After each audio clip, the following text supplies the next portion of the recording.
लखीमपुर हिंसा में supreme court में सुनवाई जारी। आज स्टेटस रिपोर्ट दाखिल करेगी सरकार। कल सर्वोच्च अदालत ने राज्य सरकार से मांगी थी रिपोर्ट। लखीमपुर मामले में एसआईटी की टीम क्राइम ब्रांच दफ्तर में मौजूद। आज ही आशीष मिश्रा का बयान होना है दर्ज। लखीमपुर हिंसा केस में तय वक्त पर एसआईटी के सामने पेश नहीं हुए आशीष मिश्रा। 10 बजे बयान दर्ज करने के लिए आशीष को बुलाया गया था।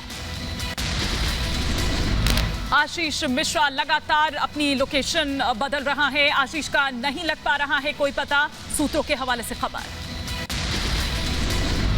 एसआईटी के सामने आशीष मिश्रा की पेशी से पहले गृह राज्य मंत्री अजय मिश्र ने वकीलों के साथ की बैठक। ये बड़ी खबर इस वक्त मिल रही है।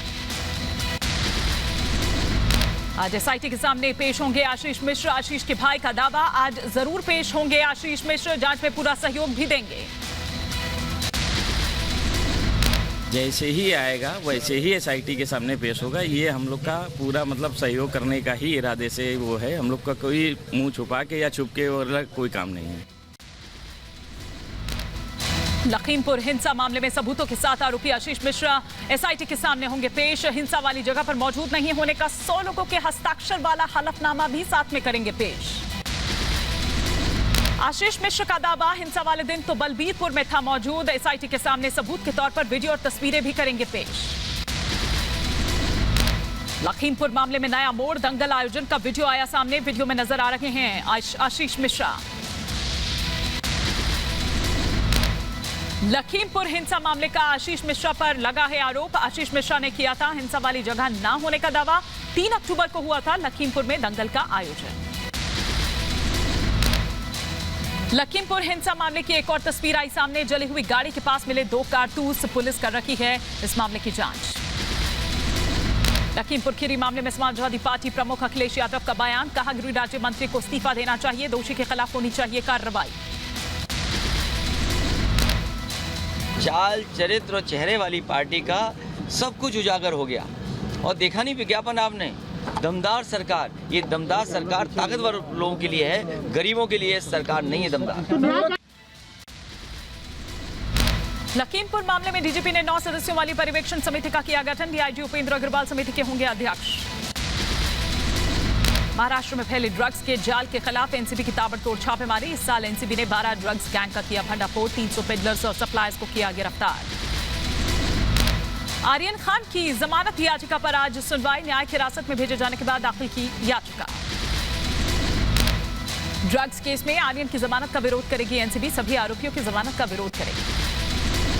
मुंबई क्रूज ड्रग्स केस में नाइजीरियन ड्रग पेडलर का कराया गया मेडिकल। एनसीबी थोड़ी देर में कोर्ट में करेगी पेश। नाइजीरियन ड्रग पेडलर के पास से एनसीबी ने ड्रग्स की 40 गोली की थी बरामद। क्रूज ड्रग्स कनेक्शन में गिरफ्तार लोगों से एनसीबी की पूछताछ जारी। NCB zonal director Sameer Wankhede ने दी जानकारी। अब तक 17 लोगों को ड्रग्स केस में किया जा चुका है गिरफ्तार। भारतीय वायुसेना का आज 89वां स्थापना दिवस। 8 अक्टूबर 1932 को वायुसेना की स्थापना की गई थी। हिंडन एयरबेस पर भव्य कार्यक्रम में वायुवीरों ने दिखाया अपना दमखम। आसमान में वायुवीरों ने दिखाई अपनी ताकत। कार्यक्रम की शुरुआत में पैरा ग्लाइडर्स से हुई शुरुआत। 6000 फीट की ऊंचाई से पैरा जंपर्स ने विमान से लगाई छलांग। हिंडन एयरफोर्स स्टेशन पर दुनिया ने देखी भारतीय वायुसेना की ताकत। वायुसेना के बेड़े में शामिल शक्तिशाली लड़ाकू विमानों ने आसमान में दिखाया अपना दमखम। एक बार फिर आसमान में गूंजी राफेल की दहाड़। राफेल ने आसमान में किए हैरत अंगेज करतब। राफेल की दहाड़ से कांपा दुश्मन। तेजस और सुखोई 30 का आसमान में शानदार प्रदर्शन। दोनों ने दिखाई कई करतब। लोगों ने तालियों की गड़गड़ाहट के साथ बढ़ाया वीर जवानों का हौसला। 4 सारंग हेलीकॉप्टर्स ने डॉल्फिन फॉर्मेशन से लेकर क्रॉस ओवर वीक फॉर्मेशन का किया प्रदर्शन। इस साल मॉस्को में हुए अंतर्राष्ट्रीय एयर शो में भी अपने करतब इसने दिखाए थे। वायुसेना की परेड में इस साल 343 जांबाज और 4 स्क्वाड्रन ने लिया हिस्सा। जितेंद्र शर्मा की अगुवाई में निशान टोली ने परेड की। कमांडर निखिल मल्होत्रा की अगुवाई में 155 एयरक्राफ्ट ने वायुसेना प्रमुख वी.आर. चौधरी को दिया गार्ड ऑफ ऑनर। 4 स्क्वाड्रन का वायुसेना प्रमुख ने किया निरीक्षण। वायुसेना दिवस के कार्यक्रम में थल सेना अध्यक्ष जनरल मनोज मुकुंद नरवणे, नौसेना अध्यक्ष एडमिरल करमबीर सिंह समेत जनरल बिपिन रावत ने भी लिया हिस्सा। पूरे कार्यक्रम में कोरोना नियमों का किया गया पालन। वायुसेना दिवस पर प्रधानमंत्री मोदी और रक्षा मंत्री राजनाथ सिंह ने दी बधाई। पीएम ने ट्वीट कर भारतीय वायुसेना के साहस की प्रशंसा। रक्षा मंत्री ने लिखा, हमें अपने वायु सैनिकों पर गर्व। वायुसेना प्रमुख वीआर चौधरी का बयान, कहा सीमाओं की रक्षा के लिए हर चुनौती के लिए तैयार वायुसेना। जो वीरता हमें विरासत में मिली है उसी को आगे बढ़ाते हुए हर चुनौती का सामना कर रहे हैं। अरुणाचल सीमा पर भारत चीन के सैनिकों के बीच झड़प की खबर। पिछले हफ्ते एलएसी पर कुछ घंटों तक हुई झड़प। बड़ी खबर सूत्रों के हवाले से। श्रीनगर में स्कूल प्रिंसिपल के अंतिम संस्कार के दौरान सिखों का प्रदर्शन। हथियारे आतंकियों पर सख्त कार्रवाई की सिखों ने की मांग। घाटी में शिक्षकों की हत्या के खिलाफ जम्मू में लोगों ने किया प्रदर्शन। पाकिस्तान मुर्दाबाद के लगाए नारे। उत्तर प्रदेश में विधानसभा चुनाव को लेकर बीजेपी ने तैयारियां की तेज। उत्तर प्रदेश में 13 अक्टूबर से शुरू होगा सामाजिक सम्मेलन। समाज के अलग अलग वर्गों को साथ लाने के लिए पार्टी तैयार करेगी रणनीति।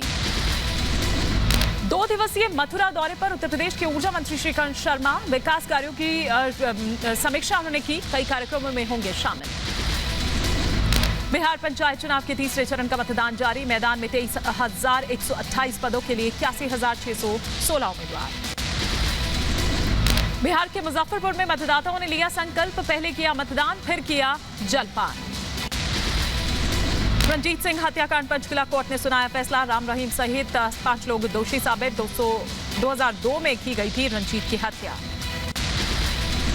आम जनता को फिर लगा महंगाई का झटका। आज फिर महंगा हुआ पेट्रोल डीजल। पेट्रोल की कीमतों में 30 पैसे और डीजल की कीमतों में 35 पैसे प्रति लीटर का इजाफा। दिल्ली में पेट्रोल के दाम अब 103 के पार। डीजल का दाम 92 रुपए 12 पैसे प्रति लीटर। देश के 26 राज्यों में पेट्रोल की कीमत 100 रुपए प्रति लीटर के पार। मध्य प्रदेश, छत्तीसगढ़, आंध्र प्रदेश, ओडिशा में भी पेट्रोल 100 के पार।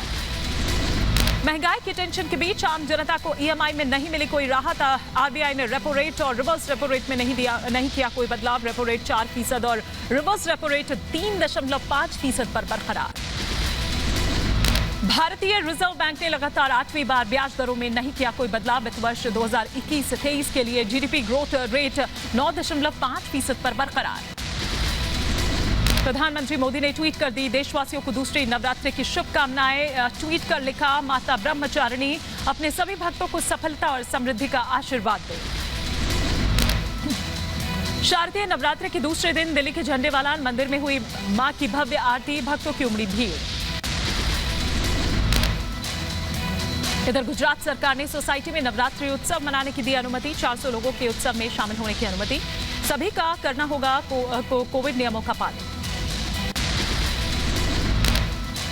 पश्चिम बंगाल के मिदनापुर में दुर्गा पंडाल में पुलिस, पीडब्ल्यूडी, दमकल समेत नगर निगम विभाग के अधिकारी निरीक्षण के लिए पहुंचे। अधिकारियों ने पंडाल में कोरोना नियमों का पालन किया जा रहा है या नहीं, इसका निरीक्षण किया। बलूचिस्तान के हिंगलाज माता मंदिर में हिंदू समुदाय मना रहे हैं नवरात्रि। बलूचिस्तान में हिंगलाज की पहाड़ियों में स्थित हिंगलाज शक्तिपीठ। देश में 205 दिन बाद कोरोना के एक्टिव मामलों में आई कमी। देश में इस वक्त 2,40,221 एक्टिव केस। बीते दिन कोरोना के 21,257 नए मामले दर्ज किए गए थे। केरल में लेकिन नहीं थम रहा कोरोना का ग्राफ। बीते दिन केरल में कोरोना के 12,288 नए केसेस दर्ज किए गए। पिछले 24 घंटे में 141 मरीजों ने दम तोड़ा। राजस्थान के बीकानेर में कांग्रेस नेता की सरेआम पिटाई। कार सवार बदमाशों ने परिवार के सामने कांग्रेस नेता को बेरहमी से पीटा। उत्तर प्रदेश के जौनपुर में पंडाल में माता की प्रतिमा में लगी आग। मौके से लोगों को हटाया गया। दूसरी प्रतिमा की स्थापना की गई। उत्तर प्रदेश के मथुरा में ट्रैक्टर और टेंपो में जबरदस्त भिड़ंत। हादसे में 1 की मौत, 2 घायल। उत्तर प्रदेश के मुरादाबाद में थाने में बीजेपी युवा मोर्चा ने किया हंगामा। थाना प्रभारी के सामने टेबल पर फेंकी फाइल। मुकदमे को खत्म कराने के लिए किया गया था विरोध। इलाहाबाद हाईकोर्ट के आदेश के बाद प्रशासन ने चंद्रशेखर आजाद पार्क में अतिक्रमण पर चलाया बुलडोजर। भारी पुलिस बल मौके पर रही तैनात। महाराष्ट्र के ठाणे में सेब से भरा ट्रक पलटा। किसी के हताहत होने की खबर नहीं। सेब को लूटने के लिए सड़क पर इकट्ठा हुई भीड़। उत्तर प्रदेश के बुलंदशहर में किसान के साथ दिन दहाड़े लूट। स्कूटी सवार बदमाश पैसे लूटकर हुए फरार। सीसीटीवी में कैद हुई वारदात। दिल्ली के ओखला में फैक्ट्री में लगी भीषण आग। इलाके में फैले धुआं का गुब्बार। आग में लाखों का नुकसान। उत्तर प्रदेश के संभल में तेज रफ्तार का कहर, अनियंत्रित कार सड़क पर खड़े ट्रैक्टर ट्रॉली से टकराई। हादसे में कार सवार 3 युवकों की मौत, 1 घायल। उत्तर प्रदेश के कुशीनगर में संदिग्ध महिला ने अस्पताल में किया हंगामा, अस्पताल ने महिला के खिलाफ दी तहरीर। उत्तर प्रदेश के बुलंदशहर में कलम किताब की जगह छात्राओं के हाथ में पकड़ाई गई झाड़ू, प्राइमरी स्कूल में बच्चों से साफ सफाई करवाई गई। सोशल मीडिया पर बच्चों का वीडियो हुआ वायरल। बुलंदशहर के ही स्याना से एसडीएम संजय सिंह की अनोखी विदाई का वीडियो आया सामने। एसडीएम को दूल्हे की तरह घोड़ा बग्गी में सवार करके विदाई दी गई। उत्तर प्रदेश के अंबेडकर नगर में सामुदायिक स्वास्थ्य केंद्र के निर्माण में ठेकेदार बरत रहा है लापरवाही। दीवारों पर जगह जगह सीलन होने के बावजूद रंगाई पुताई का काम शुरू। भूकंप के झटकों से दिल्ली, जापान की राजधानी टोक्यो, रिक्टर स्केल पर 6.1 दर्ज की गई भूकंप की तीव्रता। भूकंप के बाद प्रशासन ने सुनामी कोई चेतावनी जारी नहीं की। एहतियातन बुलेट और लोकल ट्रेन सेवाओं को रोक दिया गया। स्पेन में पिछले 3 हफ्तों से धधकते लावा ने उड़ाई प्रशासन और लोगों की नींद। आसमान में फैले धुएं की वजह से एक बार फिर एयरपोर्ट को करना पड़ा बंद। 6000 लोगों को अब तक सुरक्षित जगहों पर पहुंचाया गया। भारत के कड़े रुख के बाद ब्रिटेन ने बदले नियम। भारत से जाने वाली वैक्सीन ले चुके यात्रियों को नहीं रहना होगा क्वारंटीन। अमेरिका में फाइजर ने 5 से 11 साल के बच्चों में कोरोना वैक्सीन के इमरजेंसी इस्तेमाल की मांगी मंजूरी। फाइजर का दावा, अगर नियामक सहमत होते हैं तो शॉट्स कुछ ही हफ्तों में शुरू भी हो सकता है। अफगान अप्रवासियों का दिल बहलाने के लिए अमेरिकी सैनिकों ने किया डांस। शरणार्थी कैंप का वीडियो सामने आया। कैंप में पार्टी का किया गया आयोजन। तालिबान के कब्जे के बाद लोगों ने छोड़ा था अफगानिस्तान। थाईलैंड में बाढ़ प्रभावित रेस्टोरेंट बना लोगों के आकर्षण का केंद्र। लोग दूर दराज से रेस्टोरेंट में खाना खाने आते हैं।